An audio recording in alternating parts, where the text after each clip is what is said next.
안녕하십니까. 한국교회를 논하다 진행을 맡은 박찬호 교수입니다. 지금 저는 세계 최대의 감리교회인 광림교회 앞에 나와 있습니다. 한국교회가 강력하고 놀라운 부흥과 성장을 경험해 오면서 그 가운데 통합적 리더십을 갖춘 대표적인 목사로 꼽히는 사람이 바로 광림교회 원로 목사님이신 김선도 목사입니다. 세계 감리교 협의회 회장을 지내셨고 지금의 광림교회를 세계 최대의 감리교회로 성장시킨 장본인이기도 합니다. 김선도 목사는 한국교회 성도들에게 신앙과 삶의 귀감이 되는 그런 귀한 어른이십니다. 그래서 많은 한국 성도들에게 존경을 받고 있는 분이십니다. 한국교회 원로로 많은 분들의 존경을 받고 있고 후배 목회자들의 목회 롤 모델이 되고 있는 만큼 그의 90년 신앙과 신앙을 다양한 시선으로 가족과 제자들 또 외국의 신학자들까지 함께 15명의 사람들이 저술한 목사 김선도가 최근에 출간되기도 하였습니다. 지난주 한국교회를 논하다에서는 웨슬리 회심을 기념한 특집으로 진행을 했습니다. 오늘 한국교회를 논하다에서는 이런 김선도 목사의 삶과 신앙과 그의 목회 리더십에 대한 특별한 이야기를 나누어 보도록 하겠습니다. 광림교회를 세계 최대의 감리교회로 성장시키고 많은 목회자들의 신앙의 스승으로 추앙받는 김선도 목사. 올해 망백의 나이 91세인 그의 삶과 신앙이 많은 이들에게 귀감이 되고 있다. 사랑하시는 여러분, 지금 가장 시급한 것은 여러분의 건실한 인격이 성장. 우린 좀 더 건강하게 인격이 성장하고 전인적인 성장을 가져올 때에 이 땅에 사는 동안에 빛이 나타나 하나님께 주시는 이 지상 명령을 일으켜 나가는 참된 건실한 인격자가 될 것입니다. 55년 목회의 길을 걸어오며 한국교회의 부흥과 성장에 한 획을 그은 김선도 목사. 수많은 성도들의 신앙 길잡이로서 영향을 끼친 장천 김선도 목사의 신앙과 리더십에 대해 알아본다.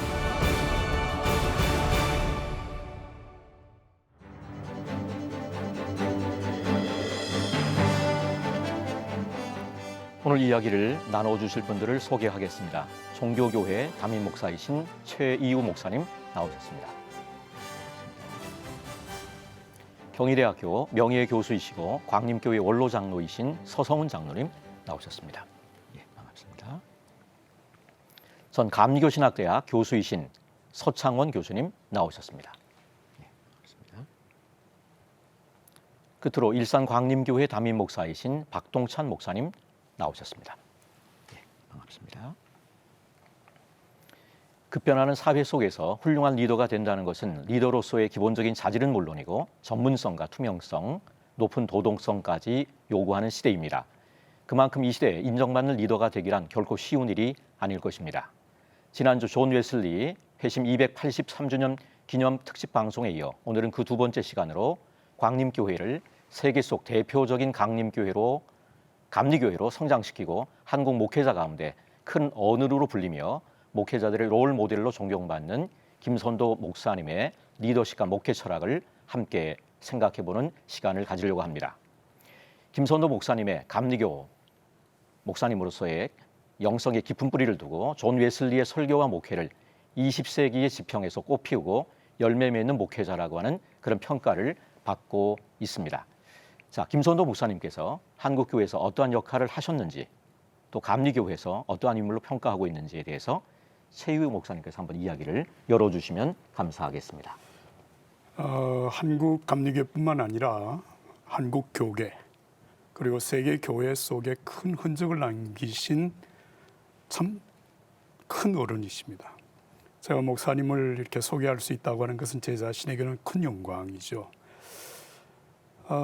목사님은 북한에서 선천에서 태어나셨고 그리고 해주에서 의학 전문학교에서 공부를 하셨습니다. 그 공부하는 중에 6.25가 발발했고 그리고 군의관으로 징집이 되어서 북한군에서 일을 하게 됐죠. 그런데 하나님의 놀라운 은혜로 그 전장터에서 국군으로 귀환하는 정말 참전할 때는 예, 참전 중에 인민군이었는데. 인민군에서 국군으로 이제 예. 전환하는 예. 감격적인 계기가 있었습니다. 아마 오늘 대화 중에 그런 얘기가 나올 것으로 생각을 하는데요. 그리고 전역한 후에 감리교 신학대학을 공부하시고 그리고 목사가 되시는데 목사님 되신 이후에 군목으로서 공군 군목으로 사역을 했습니다. 그리고 공군 사관학교에서 군종 실장으로 소령으로 근무를 하시면서 젊은 사람들에게 많은 영향력을 미쳤죠. 그리고 이제 광림교회 담임자로 부임을 하신 이후에 1970년대 후반 이제 강남이 개발이 되면서 현재 광림교회 위치로 교회가 이전이 되고 거기에서 세계적인 감리교회로 성장을 하게 되었습니다. 목사님은 감리교회 감독으로 또 감독회장으로 헌신을 하셨는데 감독회장이라고 하는 것은 타교파에서 말하는 교단의 대표 총회장 급을 얘기하는 것이지만 감리교회의 감독회장의 역량은 사실 1년이 아니고 2년이거든요. 큰 영향력을 미쳤고 그리고 목사님은 세계 감리교 협의회 회장으로서 세계 감리교회 속에 큰 영향을 미치게 됐습니다. 귀하신 어른을 제가 소개하게 돼서 참 영광입니다. 감사합니다. 한 교회로 끝나지 않고 한국 교회 또 더 나아가서는 세계 교회의 감리교회를 섬기시는 귀한 어른이셨다라고 하는 그런 말씀 감사합니다. 자, 오늘 이 자리에 모인 네 분은 모두 다 김선도 목사님과 특별한 관계가 있으실 터인데 우리 장로님부터 한번 이 목사님과의 만남 그리고 이후의 관계에 대한 것을 한번 말씀해 주시면 감사하겠습니다. 네. 아까 잠깐 말씀 드렸지만은 저하고 첫 만남은 그 왕십리교에서 있었던 청년 사경회가 첫 만남이었고 그리고 공군 군목으로 계시다가 저희 교회로 초빙이 됐는데 이때 초빙이 된 사연이 있습니다. 김용인 목사님이 원래 담임 목사였는데 그 시험교회에서 다시 초빙이 되는 바람에 그 공석이 되었죠. 그래서 마침 공군에 재직 중이신 김선도 목사님을 초청을 해서 저희 담임 목사로 모시게 됐고요. 그것이 또한 어떤 영향을 미쳤냐면 그 목사님이 오셔가지고 시작한 것이 전도운동이었어요. 처음에는 500명, 그작 200명 남짓했던 교인인데 500명 전도운동을 1년 만에 완성을 하고 그 다음에 2,000명 운동을 한 것이 또 성공을 하고 그러다 보니까 저희 교회가 그게 철근이 안 된 그냥 벽돌 교회였어요. 그래서 2,000명이 넘는 인원이 출입을 하다 보니까 교회가 붕괴될 우려도 있다 해가지고 그래서 그러면 어떻게 할 것이냐 해가지고 자리 잡은 것이 이제 강남으로 가자. 근데 그 당시에 저희 교회 교인들은 그 당시 그 주변에 광희동과 쌍림동과 장충동 여기에 분포돼 있어서 강남으로 가는 걸 꺼렸을 때 원래 쌍문동이었고 지금 이제 신사동 쪽으로 그렇죠. 옮긴 상당한 거리인데요. 그러니까 예, 뭐 당연히 그때의 그런 반응이 감독님께서 미래를 바라보고 미래를 강남으로 가자 예. 해가지고 용단을 내리신 거예요. 예, 그러시군요. 그거는 예. 교인들의 의사보다도 감독님 의사가 다분히 작용을 한 것 같습니다. 예. 그래가지고 그게 그러면 잘 잡은 담임 거. 목사를 맡으신 지 얼마 정도 지난 상태였을까요? 뭐 500명 운동, 2,000명 운동 이 500명 정도까지 운동을 하고 얼마 되지 않아서 2,000명 운동을 전개하면서부터 이제 시작이 된 거죠. 왜냐하면 그 철근이 안 들어 있어서 교회가 좀 위험하다. 제가 듣기는 하여간 그 목사님의 의지로 했지만 교인들이 따라올 수 있을 정도의 어떤 리더십이 됐기 때문에 설득이 됐죠.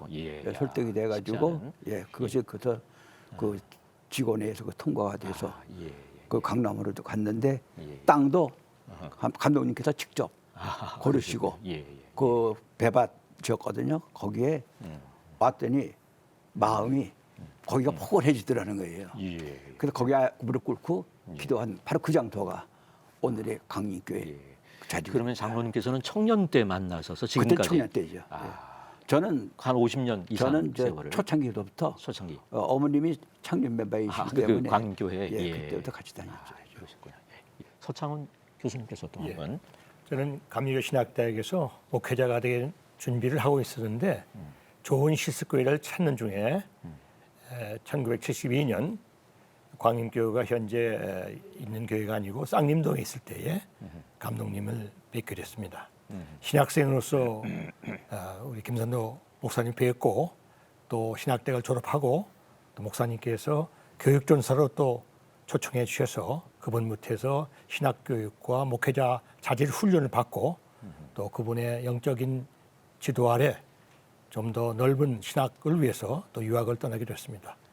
지금 생각하면 그분은 저에게서의 영적인 뿐만 아니라 또 인생에 있어서의 저의 멘토가 되시고 50년 넘는 그분의 만남 가운데서 늘 기억하는 것은 그분이 저의 삶의 신학의 모든 것의 이정표가 됐던 것이 분명합니다. 그리고 제가 신학대학 조직신학교수로 재직하는 중에는 이 사회의 이사장으로 오셔서 또 제 신학과 또 방향에 대해서 또 많은 격려와 후원과 지도를 해 주셨습니다. 저는 제 자신이 지금까지 되어 있는 가운데 김선도 목사님의 관계, 그분의 지도 영향을 빼놓고는 제 삶을 말할 수 없을 정도로 그분과 깊은 인연이 있다고 생각하면 늘 감사드립니다. 예, 신학생 시절에 목회 실습을 나갔고 전도사, 그다음 유학하신 다음에 또 부목사. 오셔서 부목사, 그리고 교수할 때는 이사장으로 오시고. 이사장으로. 야, 정말 뭐 굉장한 아마 예, 수상 교수님의 삶과 예. 김선도 목사님의 삶이 참 이렇게 많이 겹치는 부분들이 많은 것 같습니다. 예, 최우 목사님께서도 한번 나눠주시죠. 예, 저는 감리교 신학대학 그 3학년 때 학생회장을 했어요. 열심히 기도도 했지만 열심히 데모를 하다가 아, 대모. 제가 무기정학을 당하였는데 그리고 1년 후에 복학을 해서 4학년 2학기 때 김선도 목사님이 그 목회 임상학 교수로 오셨어요. 첫 시간에 이렇게 목사님이 딱 그 교탁에 딱 쓰시는데 전 완전히 압도당했습니다. 아, 그래, 목사님은 바로 저런 분이야. 그래서 그 강의를 굉장히 열심히 들었고 거기에서 이제 목사님을 처음 만난 계기가 된 것입니다. 그것이 이제 계기가 돼서 제가 군목으로 전역을 할 때 목사님께서 저를 부목사로 불러주셨고 부목사로 5년 4개월 근무한 이후에 안산의 광림교회를 개척을 하게 됐죠. 사실 지금은 이제 광림교회가 전국적으로 많이 이제 이렇게 포진이 되어져 있습니다만은 안산 광림교회가 첫 교회였습니다. 예, 그래서 제가 파송을 받고 거기에서 12년 동안 목회하는 제 목회는 김선도 목사님의 목회를 어떻게 내가 실천할 것인가. 그래서 목회 자체 실천의 장이 되었다. 이렇게 말할 수 있겠습니다. 그리고 1999년 12월에 제가 꽃제교회 담임 목사로 이제 부임을 하게 됐는데 그때부터 꽃제교회에서 3년 3개월 그리고 현재 교회 종교교 2003년부터 지금까지 목회는 김선도 목사님의 목회를 내 목회에 어떻게 응용하고 있는가라고 하는 것을 제가 지금 늘 목사님의 어떤 목회에 있어서 롤모델로 돌려서. 예, 그렇습니다. 그래서 저는 자칭 제가 김선도 목사님의 사람이다. 또 광림의 사람이다. 그런 생각을 하고 살아가고 있습니다. 박동찬 목사님께서도 한번 나눠주시면 감사하겠습니다. 예, 저는 이제 김선도 목사님을 처음 뵌 게 80년대 초반이고요. 그때 그 당시가 이 국가적으로 사회적으로 큰 혼란이 있던 그런 시기였습니다. 예, 저는 이제 그때 크리스찬으로서 이런 사회의 어떤 책임을 감당해야 되는가 하는 그런 부분에 많이 흔들리고 있었고요. 그래서 사실 모태 신앙이었지만 이 교회 저 교회 이제 떠도는 그런 시기가 있었습니다. 이 교회 가서도 말씀을 듣고 저 교회 가서도 말씀을 듣고 그러던 중에 이제 어느 날 광림교회 와서 말씀을 듣게 됐는데 그때 이제 김선도 목사님의 말씀을 들으면서 굉장히 큰 충격이 왔었고요.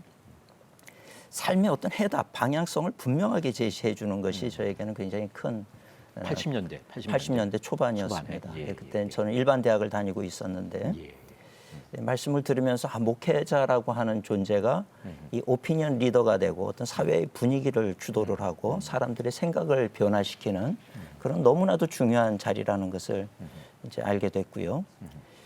그러면서 이제 그 교회에 이제 정착을 해서 다니다가 결국은 이제 대학원을 신학대학원으로 제가 진학을 하게 되고 그러다 보니까 또 김선도 목사님께서 좋게 봐주셔서 전도사로 불러주셔서 전도사하고 또 전도사 끝나니까 유학을 가라 그래서 유학도 또 보내주시고 끝나고 난 다음에 또 이제 부목사로 부르셔서 또 기획 목사를 뭐 10년, 13년 동안 이렇게 제가 진행을 하면서 이제 가장 옆에서 우리 김선도 목사님의 모든 이제 목회라든지 그런 어떤 리더십이라든지 이런 것들을 지켜보면서 굉장히 도움이 많이 됐어요. 그래서 많이 배우기도 하고 나중에는 이제 제가 개척을 하겠다 그러니까 이제 일산광림교회에서 목회를 해라. 몇 그래서 년도? 예.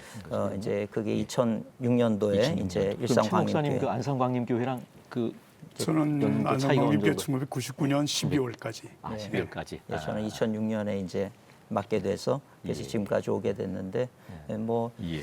신앙뿐만 아니라 어떤 이제 성경 공부하는 방법론이라든지 그런 모든 것들, 삶의 자세, 삶의 철학, 목회자의 태도 이런 것들 하나하나 다 어떤 삶의 전반적인 부분들을 다 배울 수 있는 기회가 됐죠. 그래서 사실은 그것이 굉장히 큰 도움이 됐고 부임하고 나서도 일산광림교회가 짧은 시간 안에 이렇게 급성장하는 데는 역시 김선도 목사님의 목회 그 방법론이라고 하는 것이 굉장히 이 적합한 그런 방법론이라고 하는 것을 이렇게 배울 수 있는 그런 기회였습니다. 그래서 목사님의 예. 그 목회 이제 멘토이시다. 네, 그렇습니다. 그렇게 하다 보니까 지금 벌써 40년 세월이 이렇게 지나간 것 같습니다. 예.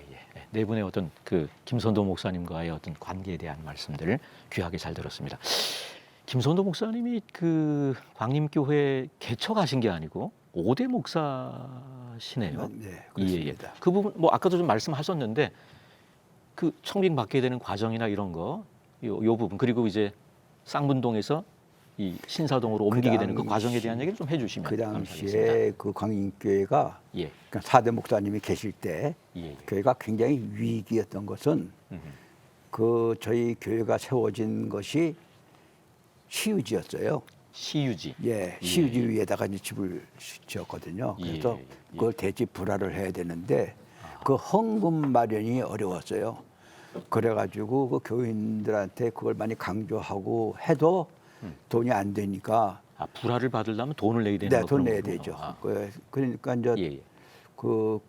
그런 위기 속에서 김준도 목사님이 오셨어요. 그런데 김준도 목사님이 오셔가지고 아이디어 낸 것이 뭐냐면 저희 그 쌍림동 교회가 이 벽이 있었거든요. 이 벽을 다 헐어가지고 거기다 점포를 냈어요. 그 당시에 그 쌍림동하고 광희동 사이에 뭐가 유명했냐면 자동차 매매업이 아주 거기가 굉장히 중심이었었거든요. 쌍문역 쪽이요. 그러니까 거기다 한 10여 개의 점포를 만들어 놓으니까 그게 금방 나가죠. 그걸 가지고 대지불화를 했어요. 그거 참 굉장한 아이디어죠. 그리고 나서 한 3, 4년 지나서 다 이제 그 전세료금을 다 주고 다 이제 빼내고 다시 담을 세웠죠. 그것이 바로 옛날에 있었던 쌍림동 광림교회입니다. 예.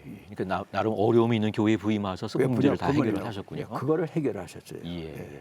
그리고 나서 이제 강남으로 이전을 그리고 하게 나서 인원이 자꾸 확보가 되니까 되는. 교회를 여기다 다시 질 거냐, 그 또 문제를 가지고 옮길 거냐, 예. 여러 가지를 그 광고를 하다가 실제로 저희 교회가 있던 위치가 그 당시에 대형 장로교들의 가운데에 있었어요. 그래서 앞으로 발전할 수 있는 여지가 사실은 없었던 것이죠.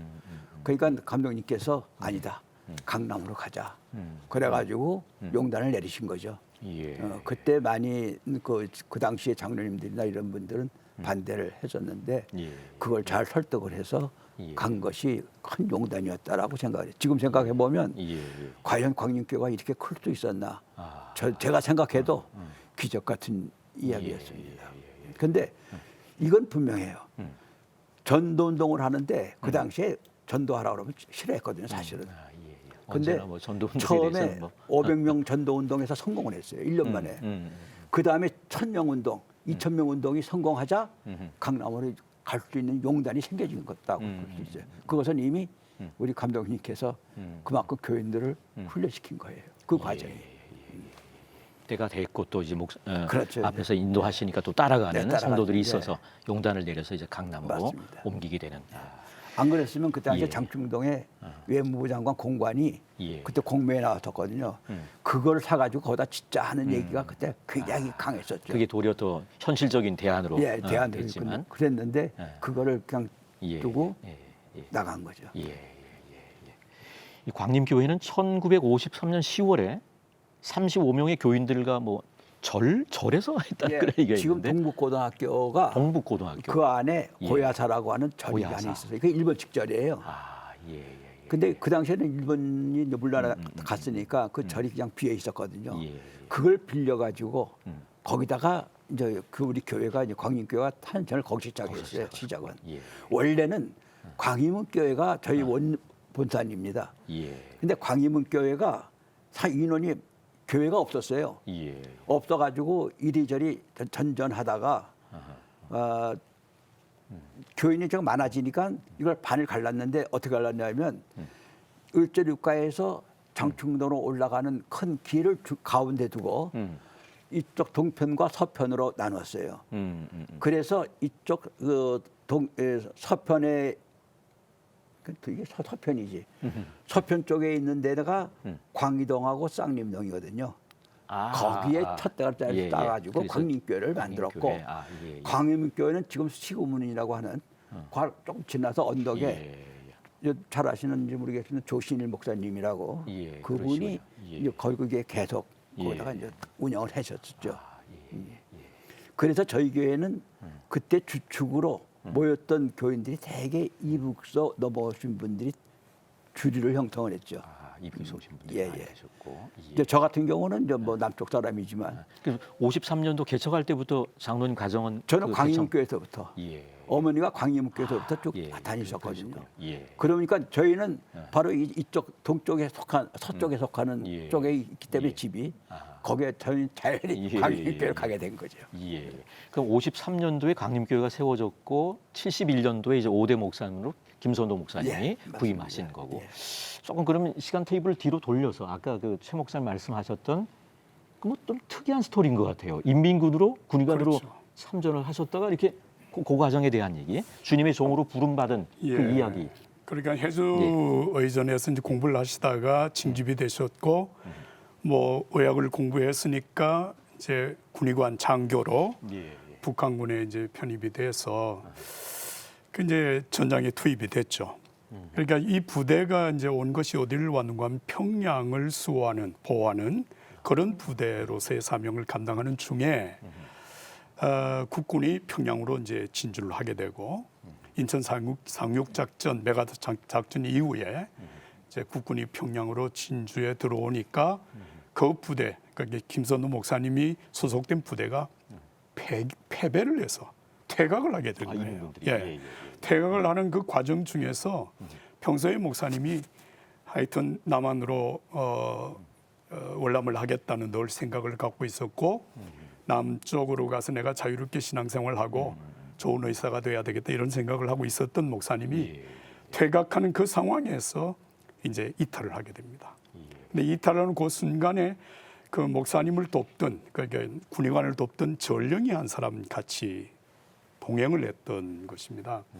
그 자기 당신의 이제 입던 사복을 그 전령에게 보관을 하도록 하고 간직하도록 하고 전령은 이제 총을 가지고 목사님을 늘 같이 동행하는 이제 그런 상황에서 두 사람이 이제 이탈을 해서 남쪽으로 내려오면서 기회를 본 것이죠. 그런데 이제 아까 뭐 우리가 쭉 그 읽어본 내용에서 그렇습니다만은 11사단 11연대 이제 그 연대가 이렇게 평양으로 들어오는 그 진입 과정에서 김선우 목사님이 밤을 새워 기도를 했다고 그래요. 내가 참 이제 남쪽 군대에 내가 귀환을 해야 될 텐데 이 사실 삶과 죽음이라고 하는 게 이게 뭐 순간적으로 변화가 되는 거잖아요. 그래서 밤새워 기도를 하고 이제 용기를 내서 국군이 행군해 오는 그 반대 방향으로 이제 간 거예요. 마주에서 가다가 국군을 접하게 되고 그러니까 이제 붙잡혔는데 자기가 입고 있던 군복, 그다음에 이제 연락 그 병사 갖고 있던 총 전부 다 땅에다 묻고 자기는 사복을 입고 이제 귀환을 했어. 그래서 국군 부대가 이제 물어보면 너 누구냐, 뭐냐, 네가 지금 가지고 있는 게 뭐냐. 조사를 해보니까 이게 군의관이 가지고 있는 이제 장비였죠. 그러니까 이 사람이 가만히 생각하다가 당신 우리에게 필요하다. 지금 우리 쪽에서 다친 사람이 많으니까 여기에서 군의관으로서 활동을 해라. 그 시간이 사실은 5분이었다는 거예요. 예. 그래서 5분의 기적. 그렇죠. 그 북한군에서 그 국군으로 변화되어지는 그 순간이 5분 동안. 그러니까 뭐 김선도 목사님 본인은 얼마나 초조하고 얼마나 간절했겠어요. 그런데 그 순간에 너 국군의 군의관이 되라. 그래서 국군 군복을 갈아입고 그때부터 국군의 군의관이 된 것입니다. 예. 그러면서 이제 김선도 목사님이 소위 말하는 지금 5분의 기적이라고 하는 말을 한 것입니다. 그 5분의 기적에 대해서 제가 쓴 글을 잠깐 제가 소개를 해드리겠습니다. 내 인생에서 수많은 기적의 순간을 이룰 수 있었던 기점이 어디냐고 묻는다면 나는 주저없이 이야기한다. 북한군에서 국군으로 5분 만에 변화시키시는 하나님을 체험한 순간이라고. 그리고 그 기적을 이루어낸 힘의 원천은 기도라고. 하나님께서 나의 기도를 들어주셨기 때문이라고 이 체험이 나의 일생을 긍정하는 체험이 되었다. 어떤 상황에서도 절망하지 않을 수가 있는 이유가 되었다. 살아계신 하나님, 나와 동행하시는 하나님, 나의 기도를 들으시는 응답하시는 하나님. 그 하나님이 김선도 목사님의 삶의 모든 기적을 이루는 기점이 됐다라고 얘기를 하는. 마치 사도 바울이 다메섹으로 가다가 거기에서 부활하신 예수님을 만나고 사울이 바울로 변화되는 것 같은 그런 놀라운 체험이 그 5분 속에서 이루어졌다는 거예요. 그런데 사실은 이제 그렇게 국군의 군의관이 되고 난 다음에 평양에서 다시 이렇게 북으로 진군하다가 중공군에게 이제 포위가 된 것입니다. 중공군에게 포위가 돼서 완전히 죽을 수밖에 없는 상황이었는데 거기에서 하나님 앞에 기도한 거예요. 하나님, 나에게 살려만 주신다면, 나를 살려만 주신다면 내가 주의 종이 되겠습니다. 정말 간절하게. 그러니까 5분의 기적 속에 당신이 살아나는 경험을 했다면 중공군에서 포위가 되었을 때는 주의 종이 되겠다고 하는 결단을 하게 된 것이죠. 그런데 그 대대병사들이 다 죽은 상황 속에서 한 개 소대 정도의 사람만 살아남았는데 거기 살아남은 것입니다.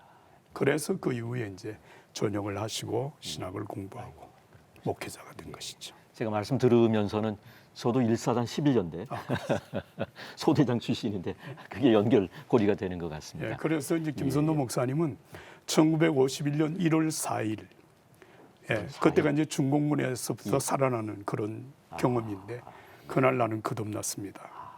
예수님 때문에 내가 살았습니다. 나의 삶에 오직 예수밖에는 없습니다. 그런 신앙의 결단을 하게 됩니다. 정말 귀한 그렇습니다. 체험이라고 생각합니다. 말씀하신 것처럼 이 다메섹 도상에서의 사도 바울의 회심 같은 뭐 그런 경험을 말씀하셨는데 이 서창원 교수님께서 이 김선도 목사님의 어떤 이 신앙과 신학 이 부분에 대해서 뭐 형성하게 되는 그런 계기가 되는 그런 뭐 내용들이 있으면 한번 나눠주시면 좋으리라고 생각합니다. 아마 김 목사님께서 이제 감리교신학대학에 입학하셔서 굉장히 신학적인 그 고민을 많이 하시게 됩니다.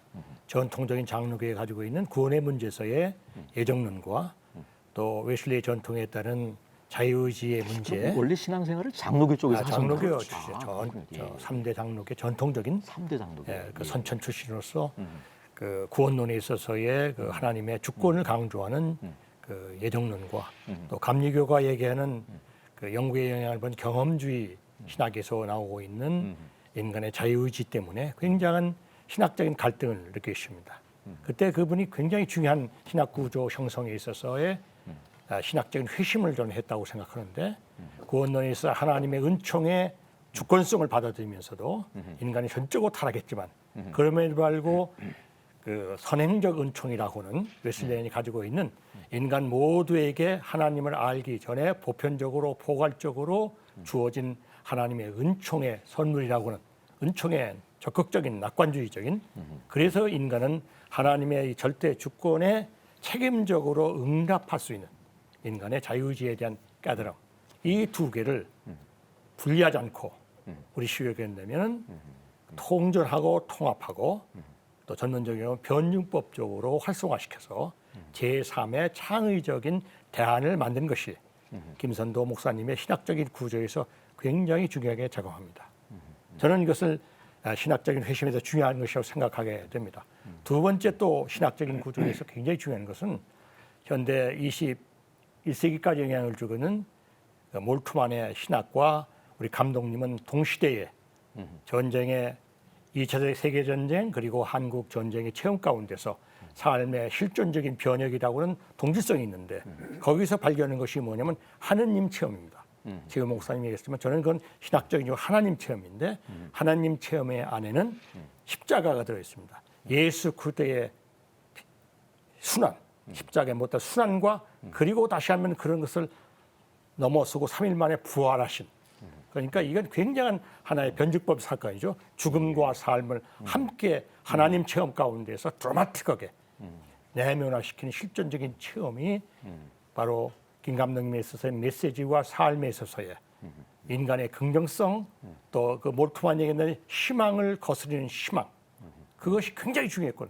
한국 사회에 있어서의 전쟁 이후의 트라우마, 심적인 그리고 사회 경제적인 그런 거의 훼손된 정말 그런 과정 가운데서 모든 사람들이 기독교의 메시지야말로 하나님의 사랑과 희망에 대한 원천을 불러일으키는 굉장히 중요한 신학이라고 생각합니다. 그래서 그분은 삶과 사회와 역사를 변혁시키는 그 신학을 강조하시는데 저건 뭐 그것은 저는 그 웨슬리의 영향을 받은 성령론적 신학의 방향이라고 생각을 하게 됩니다.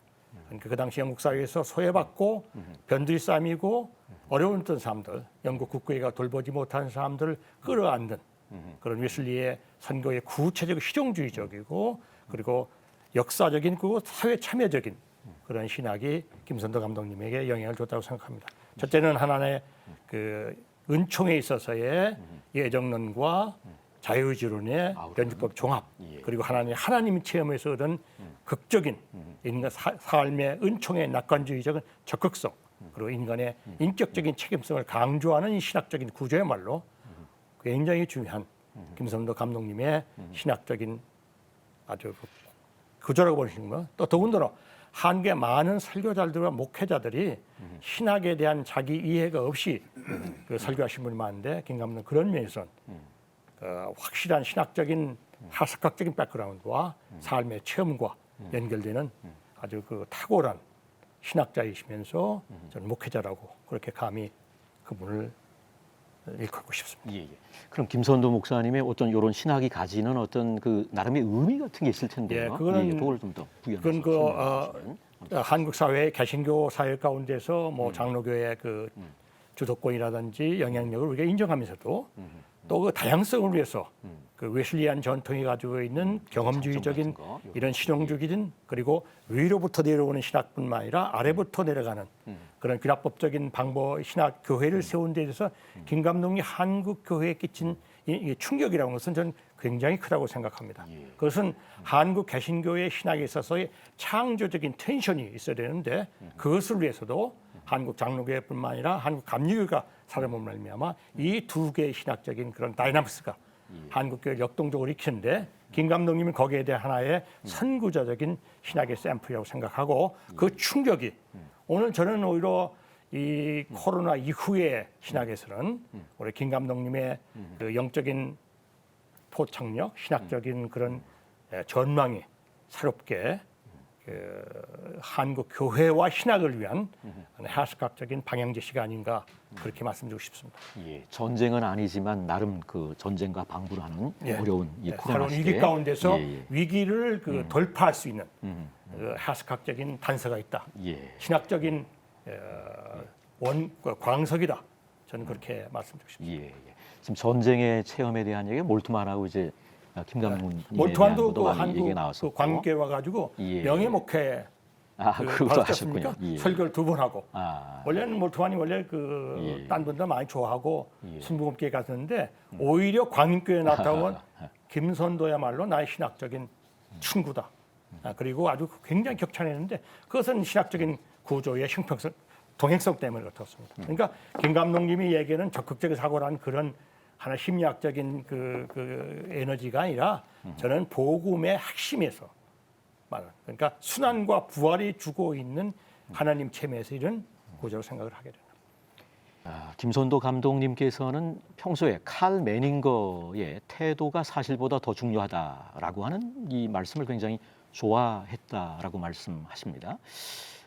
우리 박동찬 목사님께서 옆에서 지켜보시면서 이 김선도 목사님의 삶에 대한 말씀을 좀 나눠주시면 감사하겠습니다. 우리 김선도 목사님은 그 목회자로서 그 태도를 굉장히 중요하게 말씀을 하셨고 또 설교 중에도 이 크리스찬의 어떤 이 사회적인 실천과 어떤 자세 이런 것들을 굉장히 중요하게 이렇게 늘 말씀을 하셨어요. 제가 기획 목사로 있던 시절에도 이제 부목사님들이 오시게 되면 이제 그분들에게 이제 오리엔테이션을 할 때 제일 중요하게 가르치는 것이 이제 태도입니다.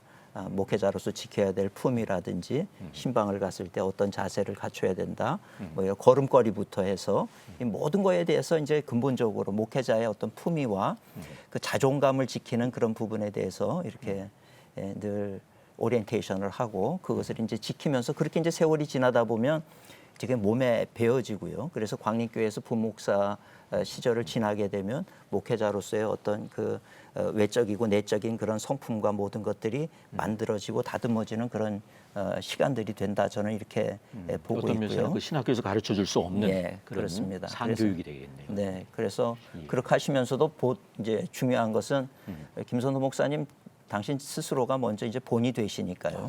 이제 설교와 삶이 일치가 되도록 하시고 설교에서 기도해야 됩니다. 설교를 했으면 당신이 먼저 기도를 하시고 또 모든 것이 이제 그런 식이셨어요. 그래서 항상 본이 되셨고 강단에서 제가 이렇게 지켜볼 때 우리 김선도 목사님은 예배 시간에 이 단위에 이렇게 서시면은 절대로 다리를 꼬시는 적이 없습니다. 그런 부분부터 해서 정말 찬송을 하나를 부르더라도 생명을 다해서 이렇게 부르시고 설교를 하실 때는 정말 피를 토하는 심정으로 그렇게 설교를 하시고 이런 모든 것들 절대 이제 목회자들에게는 이 주머니 안에 음식물 넣어가지고 다니지 마라. 배가 고파도 그러면 안 된다. 그리고 아무리 더워도 여름에 이제 긴팔 와이셔츠를 입어야 되는 것이고 이런 이제 모든 부분에 대해서 이 외부에서 볼 때 목회자가 목회자다워야 된다는 것을 강조를 하셨어요. 그러니까 지금 말씀하신 것처럼 태도가 사실보다 중요하다. 태도나 자세에 대한 것들을 굉장히 많이 가르치셨고 그것으로 인해서 이제 수많은 광림교회 출신의 목사님들이 나중에 참 또 하나의 본이 되는 그런 지도자들이 되시는 모습을 볼 수가 있었습니다.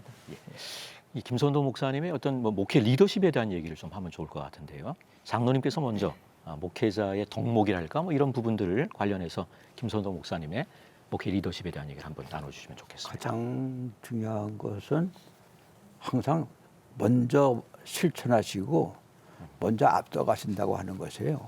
그러니까 우리 같은 사람이 이게 보면은 이렇게 시시비비를 가리고 이렇게 좀 따지고 뭐 일을 하는데 그럴 여지를 두지를 않고 그냥 따라오게끔 만들어 가신다고 하는 것.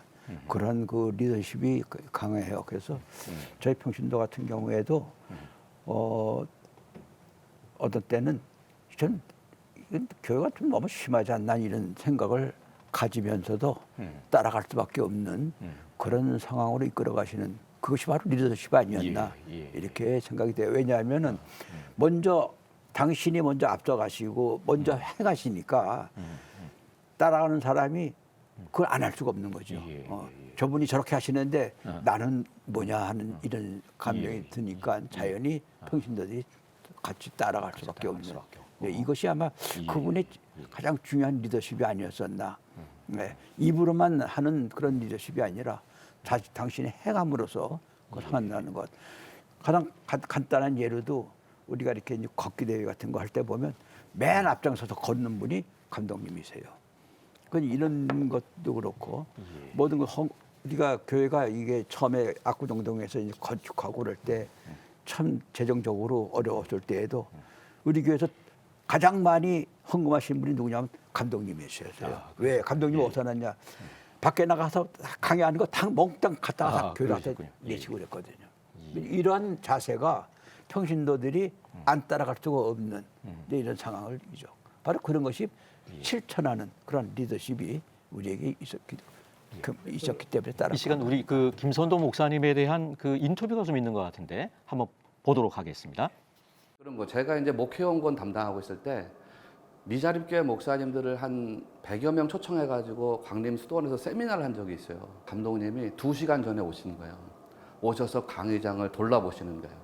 강의장을 둘러보시면서 이 강의 준비가 잘 돼 있는지, 또 강단에 서셔가지고서 내가 강단에 서는데 이렇게 말씀을 전하는 것이 올바른 태도인지, 또 회중석에 앉아서가지고 내가 강의를 전하는 모습을 상상하시면서 이 회중들이 어떻게 받아들일 것인지, 그 자리에 감독님이 수십 번을 쓰셨을 거거든요. 그런데도 오셔서 거기서 2시간 전에 자기 한 타임 강의를 위해서 정성을 쏟으시는, 그게 저한테는 굉장히 충격이었었고요. 장로님 은퇴 예배에 설교를 하러 가신 거예요. 월요일 날 쉬는 날인데 감독님이 가방 2개를 들고 오셨대요. 감독님 어떻게 오셨어요? 나 설교 준비하러 왔어. 그 책을 잔뜩 여기다 가방에다 넣어가지고 설교 준비하러 오신 거예요. 그 설교를 누구를 위해서 준비한 거냐면 그 은퇴한 장로님 그 한 분을 위해서, 그거를 위해서 설교 준비하러 오셨다. 김선도 감독님은 항상 예배와 선교를 중요하게 생각하셨습니다. 예배를 통해서 하나님과 깊은 영적 관계를 유지하며 선교를 통해 열매 맺는 삶을 살아야 한다고 말씀하셨습니다. 저는 국외선교위원장으로 감독님과 함께 세계 곳곳에 세워진 광림의 선교지를 다니며 감독님의 목회 비전을 어떻게 성도들과 공유하며 열매 맺는지를 확인하게 되었고 제 삶에 적용하게 되었습니다. 영국의 레슬리 그리피스 목사님이 김선도 감독님은 한국의 존 웨슬리라고 여러 번 말씀하셨는데, 감독님은 개인 구원이 사회 성화로 이어지며 세상에 선한 영향을 미치는 그리스도인이 되어야 한다고 항상 강조하셨습니다. 저는 그 말씀을 늘 생각하며 삶과 가정, 사업체에 적용하고 있습니다. 나는 예배 시간에 찬송가 한 장을 불러도 생명을 다 걸고 부른다. 그 말씀을 하셨는데, 그게 이제 감독님의 삶이었고 그리고 목회였고, 설교가 끝나면 항상 십자가 앞으로 나가셔가지고 거기서 새벽마다 기도하는 모습을 저에게 보여주셨어요. 예, 끝으로 네 분께서 김선도 목사님에게 감사한 마음을 전하는 영상 편지를 한 30초씩 짧게 좀 해주시면 감사하겠습니다. 최우 목사님부터. 사도 바울은 나의 나 된 것은 하나님의 은혜로 된 것이라고 말씀을 하셨습니다.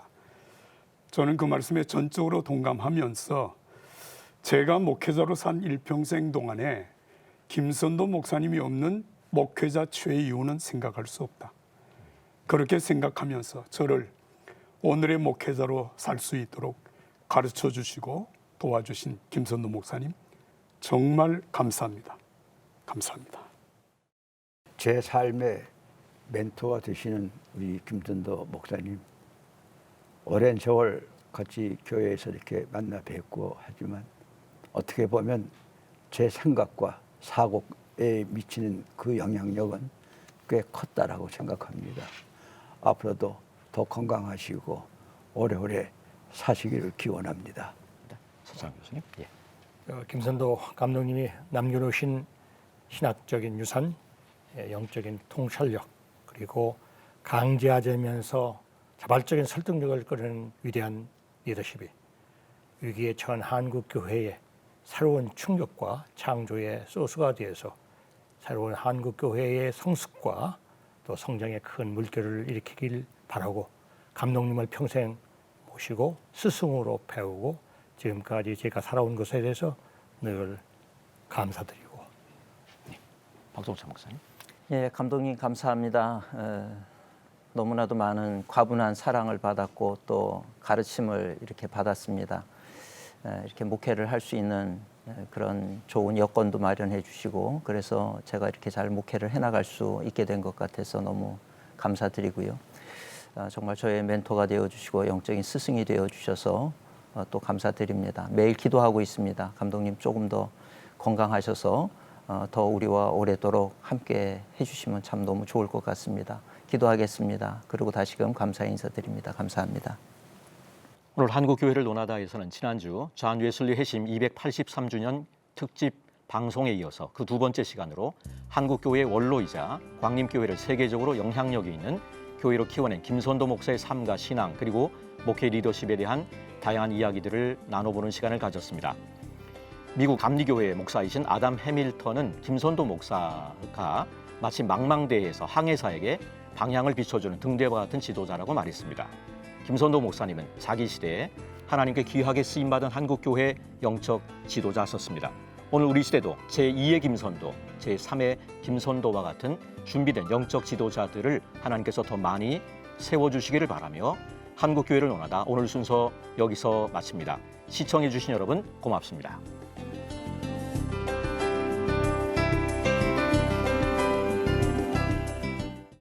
이 프로그램은 여러분의 미디어 선교 후원으로 제작되었습니다. 선교는 사명, 후원은 동역. 당신도 복음을 전할 수 있습니다. 선교 후원 02-6333-1003번